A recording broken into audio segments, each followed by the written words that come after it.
የፋኖ ኃይሎች ሰላይ ናቸው ያሏቸውን 3 ሴቶች መገደላቸውን የታጣቂዎቹ አመራር አረጋገጡ። በአማራ ክልል ምስራቅ ጎጃም ዞን ውስጥ በሚገኘው ደብረ ኤልያስ ወረዳ 3 ወጣት ሴቶች በአካባቢው በሚንቀሳቀሱ የፋኖ ታጣቂዎች ተገድለው ተገኙ። ድርጊቱ መፈጸሙን ለቢቢሲ ያረጋገጡት የአማራ ፋኖ ብሔራዊ ኃይል ማዕከላዊ ኮማንዶ አባል አስረስማረ ዳምጤ 3 ሴቶች ለጠላት ሲሰልሉ በመገኘታቸው እርምጃ መወሰዱን በመጥቀስም እርምጃውን ተከላክለዋል። የደብረ ኤልያስ ወረዳ ባለስልጣናት በበኩላቸው ግድያው የተፈጸመው የቀን ስራ ላይ ተሰማርተው በነበሩ ሴቶች ላይ እንደሆነና ከመካከላቸው አንዱ የመስማት ችግር ያለባት እንደሆነችን በመግለጽ ታጣቂዎቹንም ከሰዋል።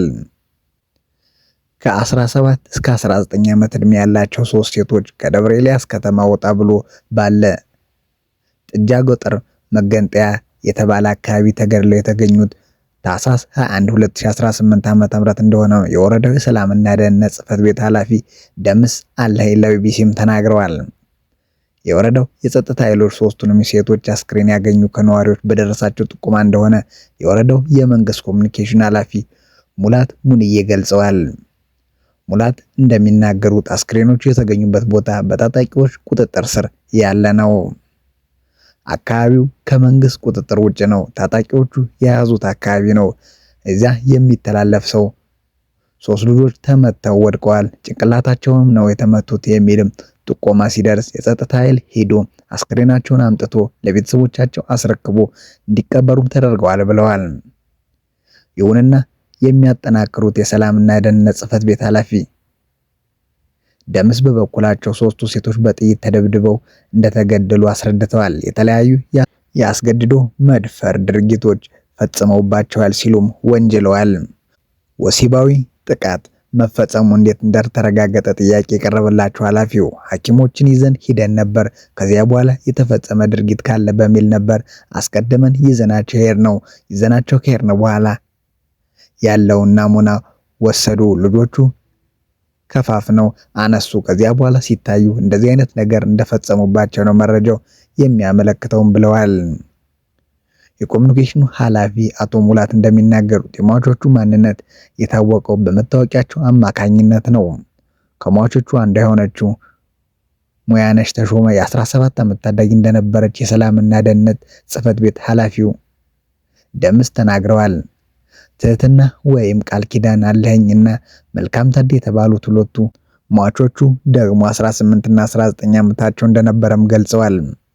3 ሴቶች ላይ የተፈጸመው ግድያ ለመጀመሪያ ጊዜ ይፋ የሆነው በአካባቢው ከሚንቀሳቀሱ የፋኖ ታጣቂዎች ጋር ግንኙነት ያላቸው የፌስቡክ ገጾች ባጋሩት ልጥፍም ነው።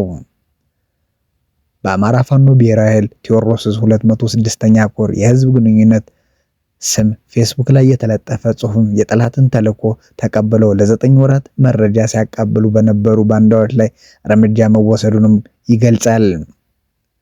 የፋኖ ካምፕ አለበት በተባለው ሁሉ እየተዘዋወሩ መረጃ ሲያቃብሉ እንደነበረም በማለት የሚከሰው የፌስቡክ ልጥፍ ከህዝብ ለደረሰው የህይወት የሀብትና የንብረት ጉዳይ ተጠያቂ ናቸው በማለትም ይወነጅላል። በዚህ ምክንያት ሌሎቹ ያስተምራል በማለት በተጠርጣሪዎች ላይ አስፈላጊ እርምጃ ወስዷልም ይላል። በማህበራዊ ሚዲያ ላይ ስለተሰራጨው ይህ መረጃ ቢቢሲ ጥያቄ ያቀረበላቸው የአማራ ፋኖ ብሔራዊ ኃይል ማዕከላዊ ኮማንዶ አባል አስረስማረ ዳምጤ የጉዳዩን ትክክለኝነት አረጋግጠዋል። 3 ሴቶች ካለፈው የክረምት ወር ጀምሮ ለረጅም ጊዜ የስለላ ስራ ሲሰሩ ነው የቆዩት በማለትም የሚከሱት አስረስ ይህንንም ያደረጉት በቀን ሰራተኝነት ሽፋን ነው ይላሉ። ይህንን የስለላ ስራዎች ሪፖርት የሚያደርጉት በአካባቢው ላሉት ሚሊሻና የመከላከያ እንዲሁም የአድማ ብተና አመራሮች መሆኑንም በሚገባ የተረጋገጠ ነው ሲሉም ለቢቢሲ ተናግረዋል። እንደ የፋኖ አመራር ገለጻም 3ቱ ሴቶች የተያዙትም ወታደራዊ ስልጠና ከሚወስዱ ምልምሎች ጋርም በመመሳሰል በስልጠናው ቦታ ስልጠና የሚወስዱ መስለው ለምዝገባ በቀረቡበት ወቅት በታየባቸው የሰላይነት ምልክት የተነሳ ነው። ያንን ተከትሎም በተደረገ ጥብቅ ክትትል በቁጥጥር ስር ውለው ምርመራዎች ተደርገዋል። ይጠቀሙባቸው የነበሩ ስልኮች የነበራቸውን እንቅስቃሴ እነማን ተልዕኮ እንደሰጧቸው ጭምርም እነሱም አምነዋል ብለዋል። በተለይ ደግሞ ጅበላሙ ተራ የሚባል ሻለቃ ላይ ጉዳት እንዲደርስ ደንባ፣ አንገታም፣ ጃን ተከለና ሊባኖስ የተባሉ ቀበሌዎች ላይ መረጃ ሲያጣሩ እንደነበረም ከራሳቸው አንደበት ተረጋግጧል። ከሌሎችም መረጃ ከተቀበሏቸው ሰዎችም ተረጋግጧል። ከያዟቸው የግንኙነት መሳሪያዎችም ጭምር ተረጋግጧል በማለትም ተናግረዋል። ቢቢሲ ያነጋገራቸው የደብረ ሊባኖስ ወረዳ አመራሮች ግን ወጣቶች ሴቶች የስለላ ስራ ላይ ተሰማርተው ነበር መባሉንም አይቀበሉትም። የወረዳው ሰላምና ደህንነት ጽሕፈት ቤት እንዲሁም የኮሙኒኬሽን ኃላፊዎች ግድያውን የተፈጸመው ሰሊጥ የመሰብሰብ ስራ ላይ ተሰማርተው በነበሩ የቀን ሰራተኞች ላይ እንደሆነም በመግለጽ የታጣቂዎቹን ወንጀልም ውድቅ አድርገዋል።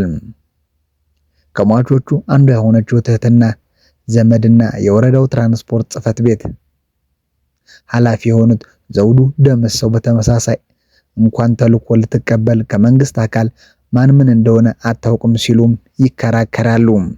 ሌላኛው ሟች መልካም ታዴ የቀን ሰራተኛ እና ሻይ ቤት ነው የምትሰራው ይላሉ። በታጣቂዎች ፌስቡክ ላይ በተለቀቀው ቪዲዮ ላይ ዘመዳቸው የሆነችው ሟች ስማቸውን በመጥቀስ የጸጥታ ኃይል አስተባባሪ እንደሆኑ መናገሯንም ያነሳሉ። እኔ ደግሞ ስራዬን ከፖለቲካ ጋር የሚያገናኝ ሳይሆን የመንገድ ትራንስፖርት ኃላፊ ነኝ የሚሉት አቶ ዘውዱ በቪዲዮ ላይ ይህንን የተናገረችው በተፈጸመበት ድብደባ ምክንያት ነው ብለው እንደሚያምኑ አስረድተዋል። ድብደባ ደርሶባታል፣ ብዙ መከራ አይታለች፣ ተደብድባለች፣ ተቀጥቅጣለች። በወሬ ደረጃ ከ1 ወር ከ2 ሳምንት በላይም ታስራለች። የምታውቀኝ እኔ ስለሆንኩ ዘውዱ ብላ ተልኮ ተሰጦኝ ነው እንዲህ ነው የሚል መልእክት ማስተላልፋለች ሲሉም ቢቢሲ ተናግረዋል። ሁለት የወረዳ አመራሮች በተመሳሳይ የተወነጀሉበት ድርጊትም ያመኑት ድብደባ ተፈጽሞባቸው ነው የሚል መከራከሪያ አንስተዋል። የአማራ ፋኖ ብሔራዊ ኃይል ማዕከላዊ አመራር አስረስ ማረዳምጤ በበኩላቸው በሶስቱ ሴቶች ላይ ድብደባና ወሲባዊ ጥቃት ተፈጽሟል በሚል የቀረበውን ክስም ውድቅ አድርገዋል። የፋኖን ስም ለማጥፋት ያገዛዙ ሰዎች የሚናገሩት ነገር ነው እንጂ ሐሰተኛ ነው የሚሉት አስረስ በአካባቢው ከሚገኘው ህዝባዊ መካከል መርጠን እነዚህን 3 ሴቶች ላይ እርምጃ ልንወስድ የምንችልበት አንዳችም የተለየ ምክንያት የለም ሲሉ ተናግረዋል። የደረሰባቸውም የጾታ ጥቃት የለም። ቃለ ምልልሱን ስጡት በነጻነት ያለምንም አስገዳጅነት የተሰጠ መረጃ ነው። ሰራዊት በተለየ ሁኔታ እነሱ ላይ ጾታዊ ጥቃት የሚያደርስበት በተለየ ሁኔታ ደግሞ እነሱ ላይ እርምጃ የሚወስድበት ሌላ ምክንያት የለም በማለት መከራከሪያቸውን አጠናክረዋል። አስረስም ስለላ ላይ ተሰማርተው በማለት የሚከሷቸውን ሴቶች እንደ ተዋጊ ኃይል የሚቆጥሯቸው ተናግረዋል። በሕግ ደንባችን መሰረት ለጠላት ስለላ ስራ ሲሰሩ የተገኙ ማንኛውም ሰው ላይ የሞት ቅጣት እርምጃ እንደምንወስድም ሌላም አካባቢ ተመሳሳይ እርምጃዎችን እንደምንወስድ ይታወቃል ብለዋል።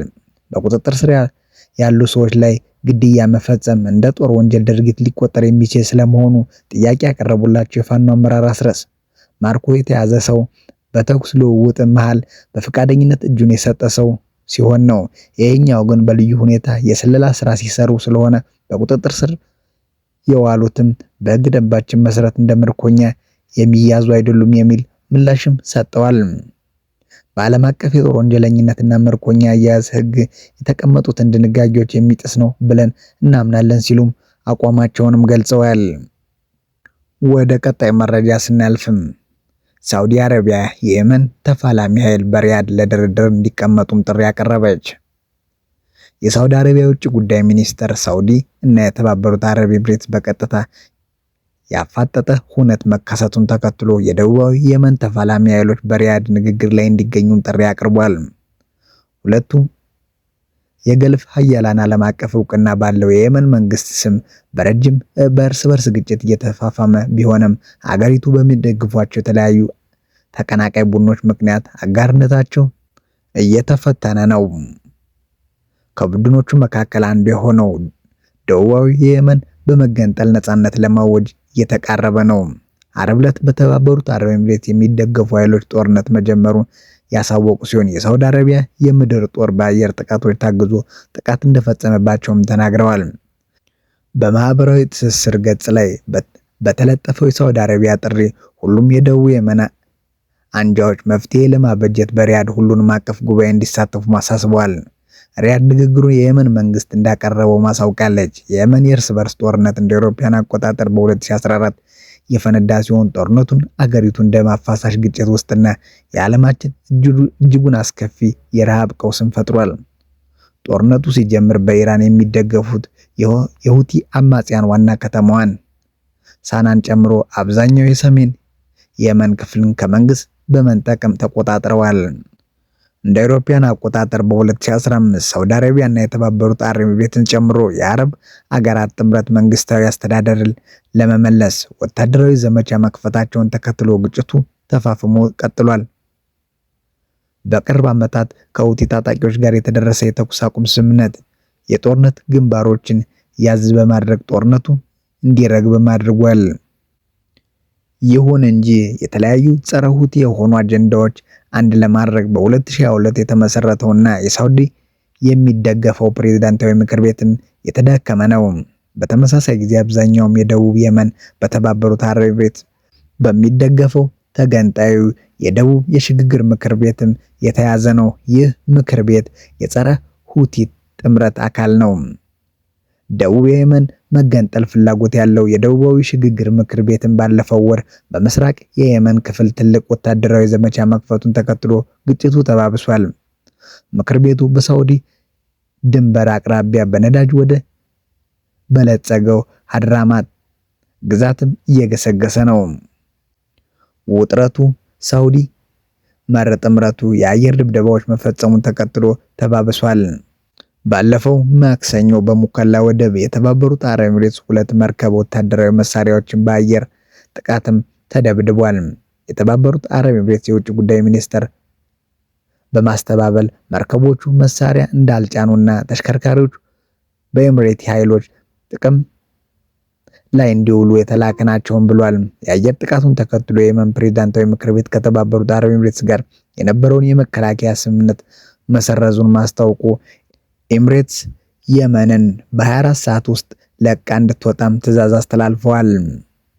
ሳውዲ የውጭ ጉዳይ ሚኒስተር እርምጃውን በመደገፍ ተገንጣዩ የደቡብ ሽግግር ምክር ቤት ወደ ሳውዲ ድንበር እንዲገሰግሱም እያበረታታች ነው ሲሉ ወቅሰዋል።